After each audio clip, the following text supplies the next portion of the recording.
আওয়ামী লীগ সরকারের সমর্থন নিয়ে 2017 সালে ইসলামী ব্যাংকের নিয়ন্ত্রণ নেয় এস আলম গ্রুপ। এরপর নানা কৌশলে হাতিয়ে নেওয়া হয়েছে হাজার হাজার কোটি টাকা। দেশের সবচেয়ে শক্তিশালী ব্যাংকটি এক পর্যায়ে প্রায় মুখ থুবড়ে পড়ে। এরপর ছাত্র জনতার আন্দোলনের প্রেক্ষিতে সরকারের পরিবর্তন ঘটলে এস আলম গ্রুপের কাছ থেকে ইসলামী ব্যাংককে মুক্ত করেন সাধারণ ব্যাংকাররা। এবার আরও একবার ইসলামী ব্যাংক দখল করার চেষ্টা করা হয়েছে। প্রকাশ্যে অস্ত্র নিয়ে হামলা করা হয়েছে ব্যাংকটিতে।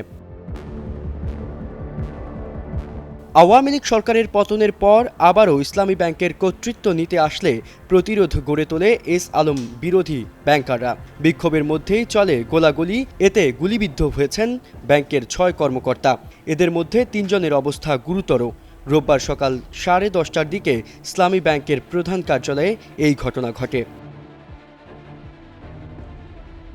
জামানতবিহীন অনিয়ম করে লোন কেলেঙ্কারির প্রতিবাদ জানিয়ে রোববার সকাল 10:30টার দিকে ইসলামী ব্যাংক টাওয়ারের সামনে বিক্ষোভ শুরু করেন কর্মকর্তারা।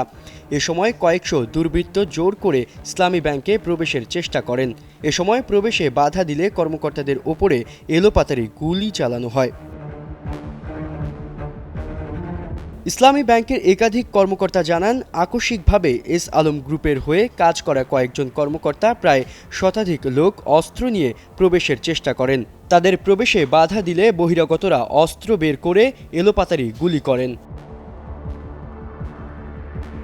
পরে উপস্থিত কর্মকর্তারা পাল্টা ধাওয়া দিলে তারা পালিয়ে যায়। এরপর ব্যাংকটির প্রধান কার্যালয়ের সামনে অবস্থান নেয় এস আলম বিরোধী আন্দোলনকারীরা। ছাত্র জনতার গণ অভ্যুত্থানের পর 5 আগস্ট আওয়ামী লীগ সরকার পতনের পরদিন এস আলমের নিয়োগ পাওয়া কর্মকর্তাদের ব্যাংক থেকে বের করে দেন বিক্ষুব্ধ ব্যাংকাররা। এরপর গত 7 এবং 8 আগস্ট ব্যাংকারদের বিক্ষোভ করতে দেখা যায়। 2017 সালে ইসলামী ব্যাংক দখলের পর পদায়ন পাওয়া নির্বাহী কর্মকর্তা সহ যারা অবৈধভাবে নিয়োগ পেয়েছেন তাদের নিয়োগ বাতিলের দাবি করেন। এ বিষয়ে ইসলামী ব্যাংকের SAVP ডক্টর শওকত আলী জানান, এস আলমের বিভিন্ন কোম্পানি ও ব্যাংকের যারা আছেন তারা একত্রিত হচ্ছে। যারা ব্যাংকটিকে লুটপাট করেছে তারা চাইছে নিজেদের লোক ব্যাংকে রাখতে।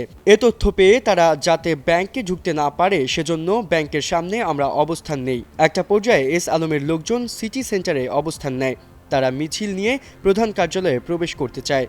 তখন ইসলামী ব্যাংকের কর্মকর্তারা তাদের প্রতিহত করতে গেলে এস আলমের লোকজন গুলি চালায়। কর্মকর্তারা ইসলামী ব্যাংকের পর্ষদ পুনর্গঠনের মাধ্যমে ব্যাংক থেকে লুটেরদের বের করে দেওয়ার দাবি জানান। পাশাপাশি ব্যবস্থাপনা পরিচালক Munirul Maula, additional managing director Kawsar Ali, deputy managing director Akij Uddin, Mifta Uddin সহ এস আলমের নিয়োগ করা কর্মকর্তাদের ব্যাংক থেকে বহিষ্কারের দাবি করেন। আব্দুল্লাহ জুবায়ের, কালের কণ্ঠ।